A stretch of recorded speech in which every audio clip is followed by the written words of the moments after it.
Let's take a look at urbanization. Although other people have covered the rules better than I will, I do like to fit them into my introduction. It'll help me remember the rules myself. I don't particularly suggest you watch this for learning the rules. For the introduction, before we get to the rules, let's see. This is a game I picked up in part because the old urban sprawl didn't do what I wanted it to do. I didn't feel like I was, building sort of a city in any sort of. It's an interesting game. It's got its problems, but it didn't feel like I was building a city and watching it grow organically. Something in the comments led me to think that this would be more that way, or maybe some comment somebody made. The truth is, it's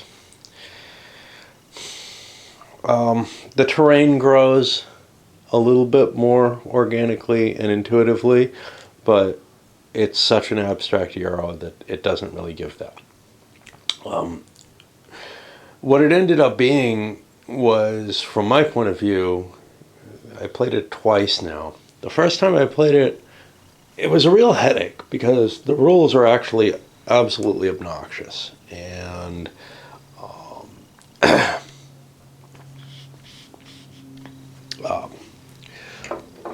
I read them through and had no idea what the game was about. And whenever a game starts with a big picture, and that is pretty much the explanation of setup, right away you've got a problem, right? If that's the only way they can explain setup is through a picture, somebody doesn't understand the purpose of rules, really.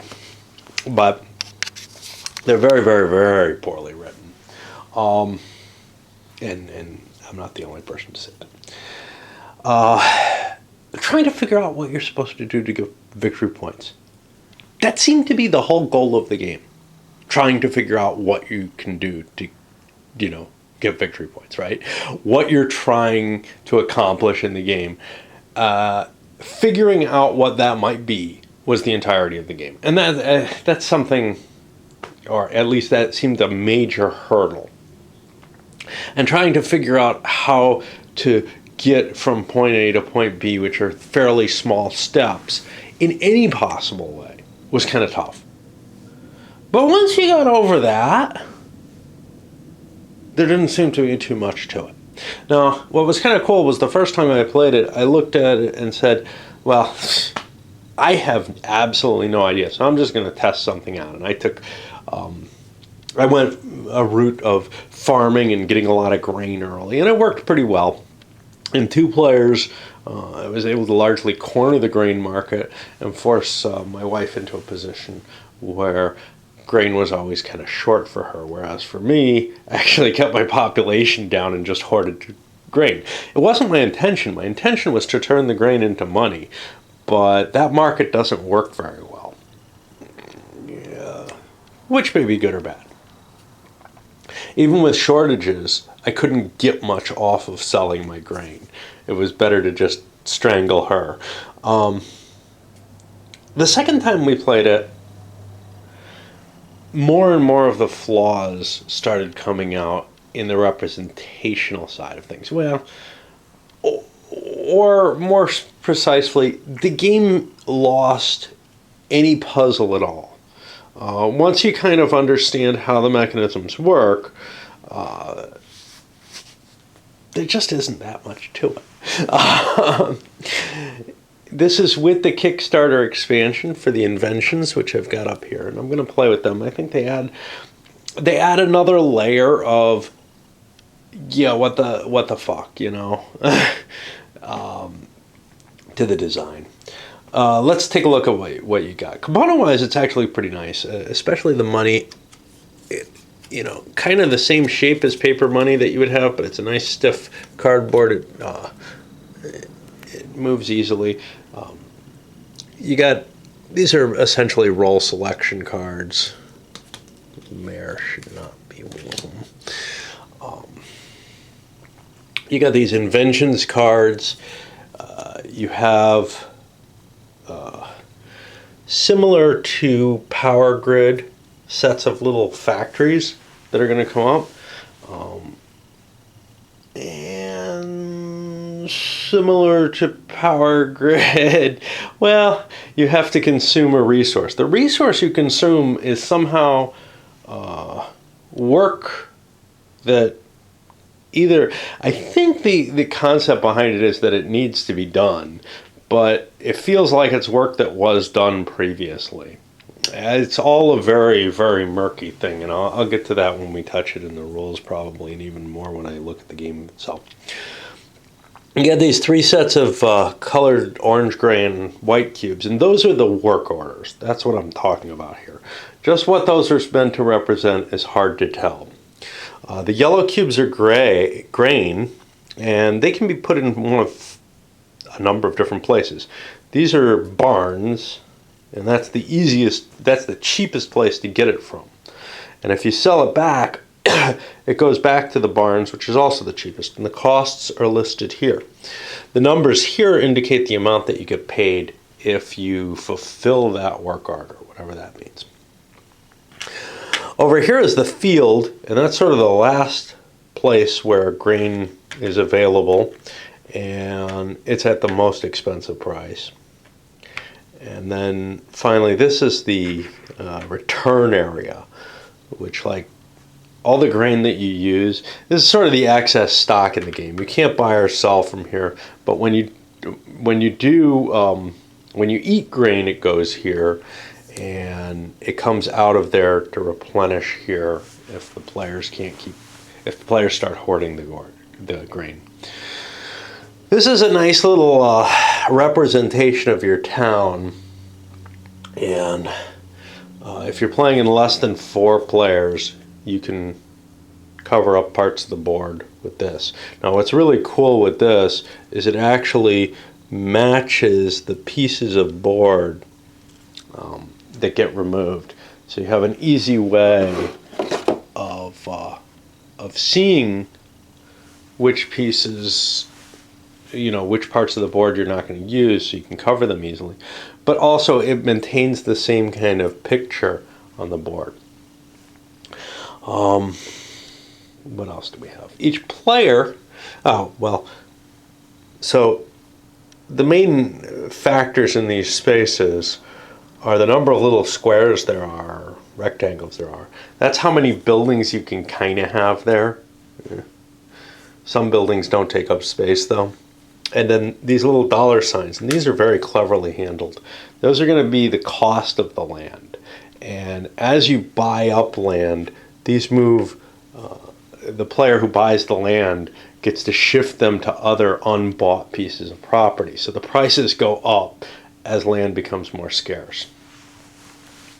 At the beginning of the game, each person starts with one piece of property, and I think they start with a house on it, but maybe, yeah, they have to start with a house on it.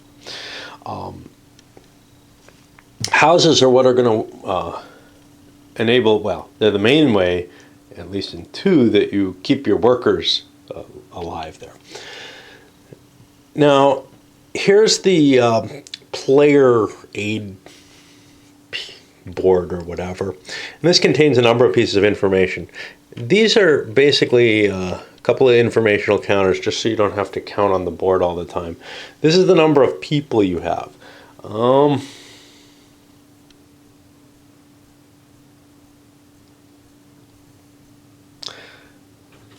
Trying to think what that is. Yeah, so that's a composite value, which is we'll have to get to it, I think, because I don't remember.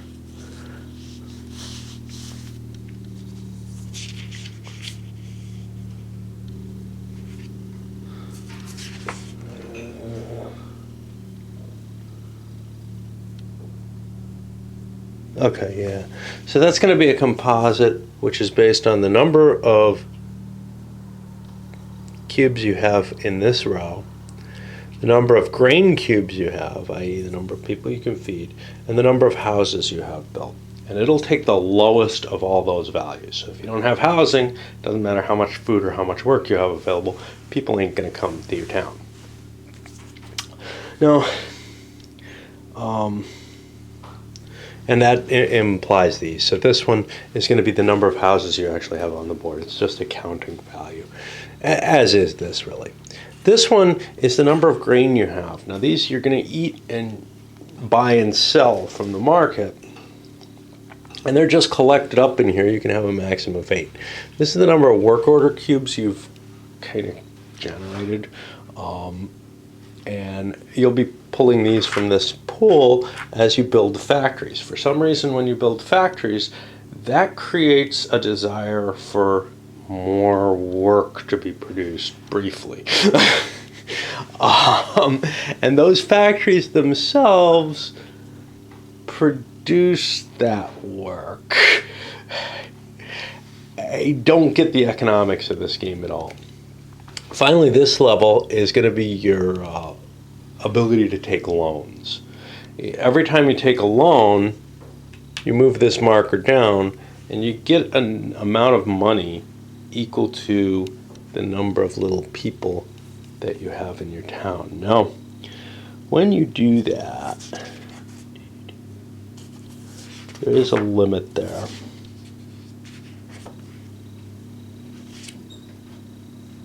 I can't for the life of me find this shit in here. Yeah, I mean, I read the rules and played the game a couple of times, worked through them really hard, and again, I look at them and I'm like, Jesus, these don't make any sense. There's like the layout. I have no idea where taxes are anymore. Somebody needs to rewrite these. I mean, you know, if GMT put this game out, they would throw it out. They would throw out the rules and give you a new one because it's that bad.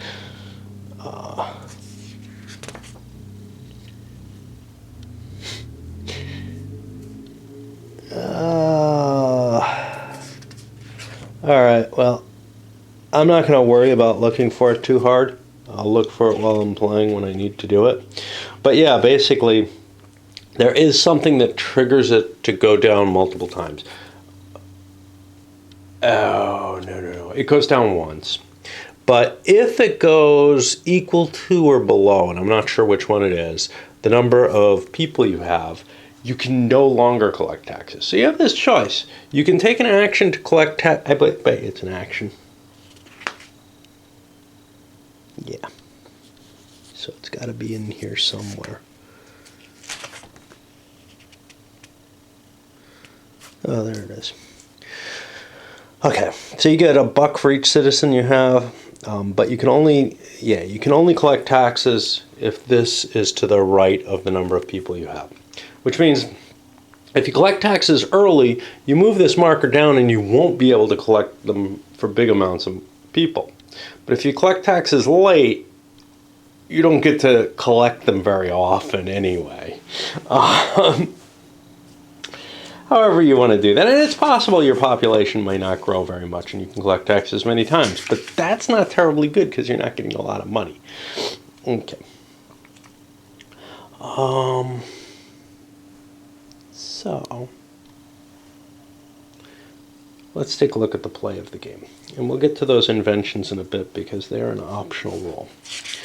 So the base play of the game is you have 3 core duties that are done in a turn. The first is everybody hires a character. Hiring a character is just a role selection thing. Whoever's the first player, and there should be some sort of marker for that, but there isn't.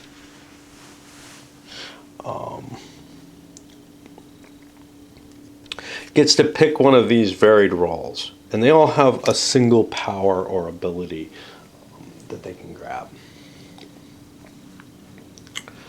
Then,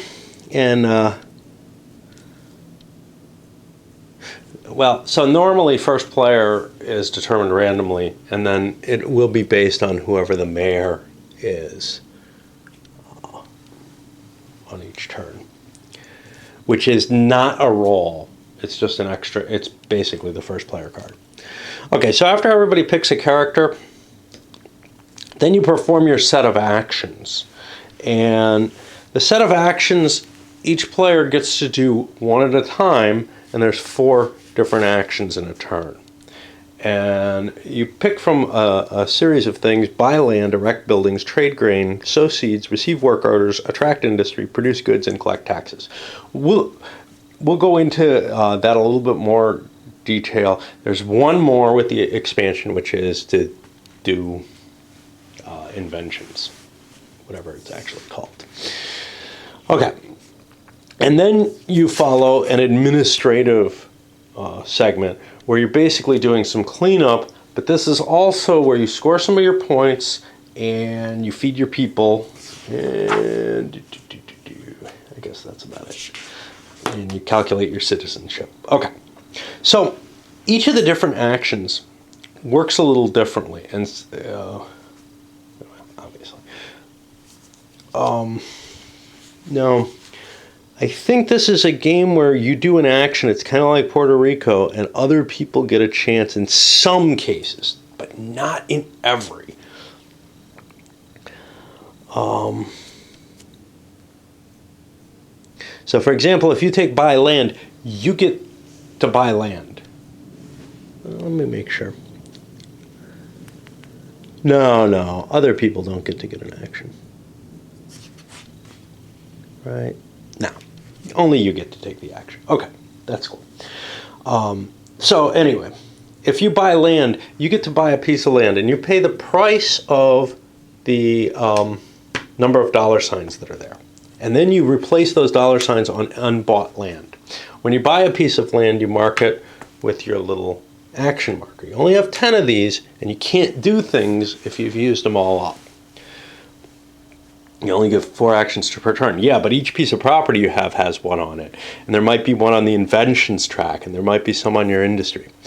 In particular, buying land, there's the real estate broker. All of these are kind of one use, where you get to switch the markers in any 2 territories and then purchase one of those territories. So if one place is cheap and another is expensive, but the expensive one's a good place, you can just swap their values and get away with a deal there.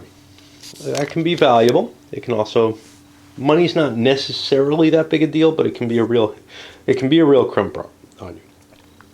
Erecting buildings. When you erect a building, you have to choose a type of building. Okay. If you buy homes, you are allowed to build as many houses as you wish. They cost you $2 each, and you get 1 victory point for each home. In addition, your home's marker moves up, which is going to indicate that you can have more population. Building a skyscraper. You have to have a house in place for each skyscraper you want to build. And you replace the house with the skyscraper. They cost you $3. They give you 2 victory points each, and each skyscraper increases your population by another point, or your house by another point. So your housing can grow beyond, there's a fairly limited pool of these little wooden houses. Very Monopoly-ish. Erect an administrative building. Okay, these are the government buildings, and these are the skyscrapers. Essentially, the other buildings, the houses, and the factories, when we get to them, take up space. Administrative buildings do not. You can build as many as you like in a given space, in a given territory, and you don't have to take up one of the building slots. They cost $3 and they give you 2 victory points, but they don't do anything else for you. They're just a way of purchasing victory points. And again, you can buy as many as you like. At the end of the game, generally people shoot their buildings way up, especially those administrative buildings. Those things don't help you too much early in the game. Just getting victory points isn't necessarily an advantage, which you'll see why during the administrative phase. You can trade grain. Okay. So you're allowed to buy grain, and essentially you buy it according to the cost that you pay, but there's a limitation. You can only buy 1 grain from each barn during your buy grain action, and you can buy an unlimited amount from the field. You can't buy any from here. Alternatively, instead of trading grain, instead of buying grain, you can sell grain.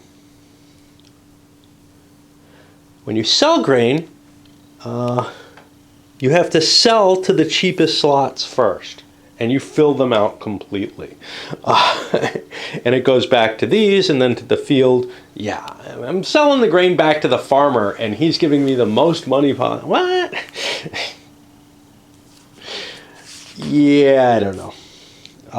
But the mechanism here for the economy and the grain is a little weird.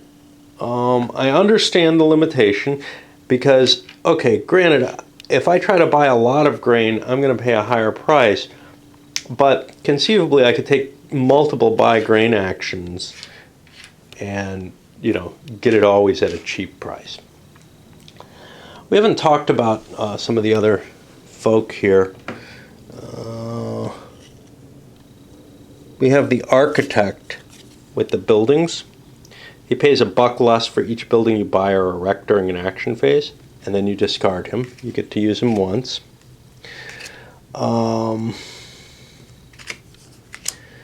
We have the farmer, who allows you to sow 1 or 2 seeds on the farmer card. We'll talk about this in a moment. Because the next thing is sowing seeds. You place a grain card marker from your tracking card onto an empty building space in one of your territories.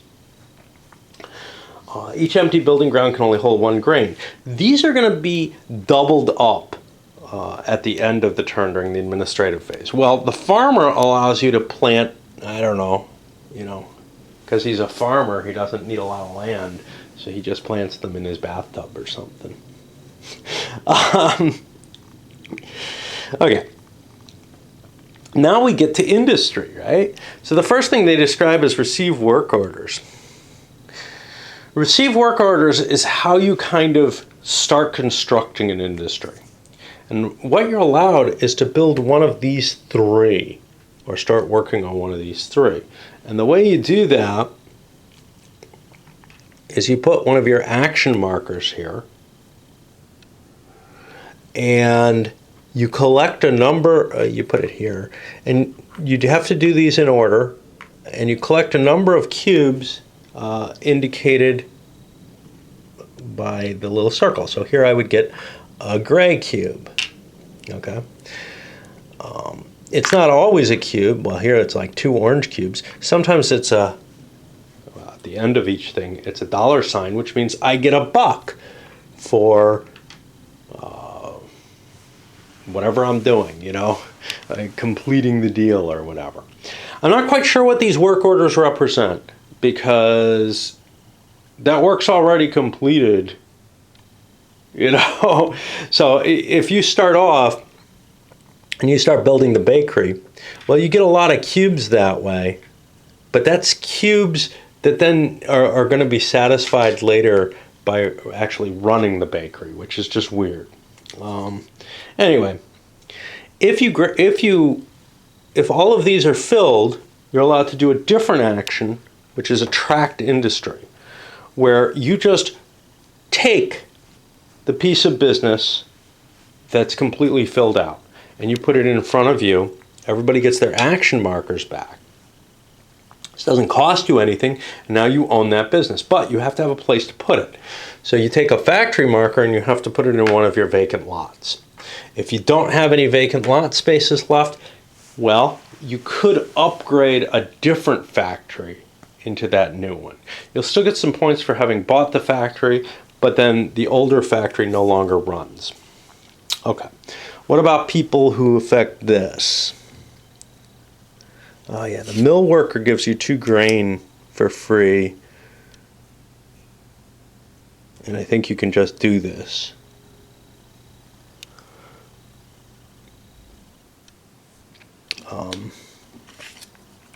The industry boss. Okay. So the industry boss allows you to grab a factory even if nobody's filled out the work orders. And this makes sense. Usually grabbing $1 isn't worth much. and you're handing the opportunity to someone else to start the factory. So it's kind of a weird situation to take that third space in the factory. So a lot of times there's a reticence towards actually building the factories. Okay, so we've covered most of those. All right. Production of goods. When you declare that you're producing goods, you get to put your action marker on any of the factories that you actually own. As long as you can satisfy, and this is a little iffy, it's not clear whether it's the entire work order for that factory, or the entire production for that factory, or if you can partially satisfy it. Because it says required here, I assume you have to fully satisfy. The player picks the required work orders from any spaces of the work order line of his tracking card. So he takes the colored cubes from here to match what the factory needed to have been asked for to make it exist. And you lose those. Now these are important because your population requires you to keep a certain set of those. You lose those back to here, and you get money equal to the color of the cube that you're getting. So if you're turning in an orange cube with the bakery, you only get $1, whereas if you're turning in a gray cube, you get $2. And as you can see, the factories get bigger. They require more cubes, and that gives you more money. Now we got a special guy for this, which is the foreman. Didn't we have a union leader? Maybe that. Yeah. Okay, so we got two people who affect this. The union leader, who can produce any color of goods in one factory. So, you know, if I have a bunch of orange cubes, but I have a gray factory, I could use orange cubes instead of the gray. And the foreman gets twice as many work orders when he's actually building the factory. So if I placed a thing here, I would get 4 orange cubes. Again, these are one use each, so it's not like you can really focus on one task based on the role you picked up. Okay. The final thing you can do is to collect taxes. We've already talked about that. Your marker moves down and you get an amount of money equal to the number of your population. We're not going to go through all the invention cards, but we will go through the mechanism there, because there's one more action, which is the acquire invention action. These rules also are not well written. When you do this, you can grab one of these guys and put it on here, and you get to move it for free. So the way it's said, the first space of each movement is free, and each additional space costs $1 payable to the bank. And then you get an invention card that's present above the space that you're in. So I could just use my action and grab one of these, and the next turn I could use my action to move for free and grab one of these. Alternatively, I could use my action and say, I don't want one of these at all, and I could skip spaces.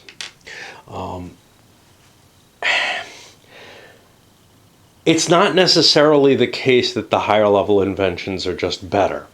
They kind of all match with what you have. Some of them are victory point producers, some of them get your engine working a little better. And for this, there is a special ability, the Professor. And when you land on a space and you have the Professor, one time you can grab both the inventions that are there. And to give you a little idea of what the inventions are like, you know, all your white factories produce at least 2 goods when you choose the produce goods action. And then you also get a victory point if you have the hotel, which is another one of these. The core system to the game is fairly simple. Adding all of these makes for really hard linkages between different things that you can have. However, online discussion seems to indicate that these are a major route to victory, and that the professor is very important. That these are maybe even an unbalancing factor. I'm going to play with them because they do add a complexity to it, but I think they're just throwing more crap in the pile to try to sort out and figure out, rather than giving you more real strategic option. Okay, let's look quickly at the administrative phase. So after all 4 actions have gone by, you come around to here, and each player who has grain markers here gets that grain back and another one to match it. And the second grain comes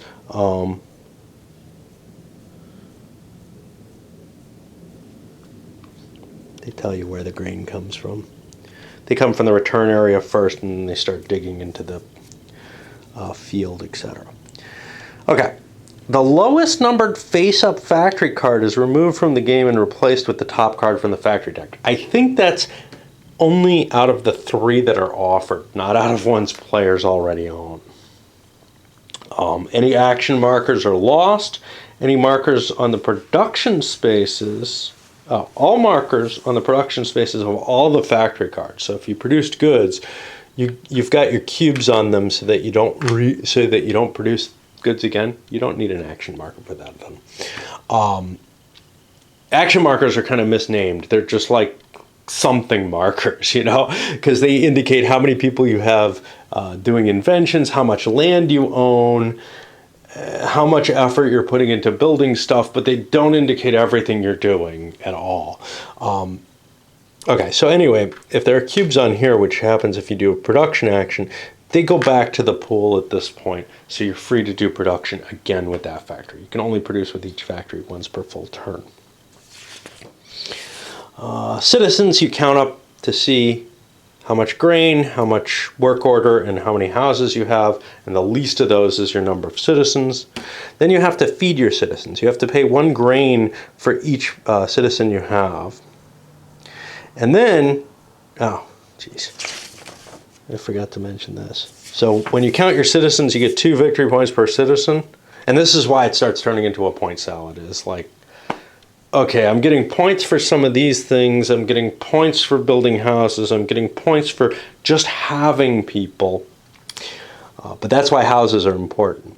So 2 victory points per citizen. Then when you feed your people, after you're done feeding them, you get 1 victory point for every 3 grain you have. And some of these things modify the victory points that you get. So if you have a hoard of grain, there's ones that actually score you more points for that. Then we go through a mechanical task of refilling the barns. If more than 2 grain markers per player are in the return area, the extra, and why do we need these 2 per area? I don't know. The extra are put going back into the barns and the field.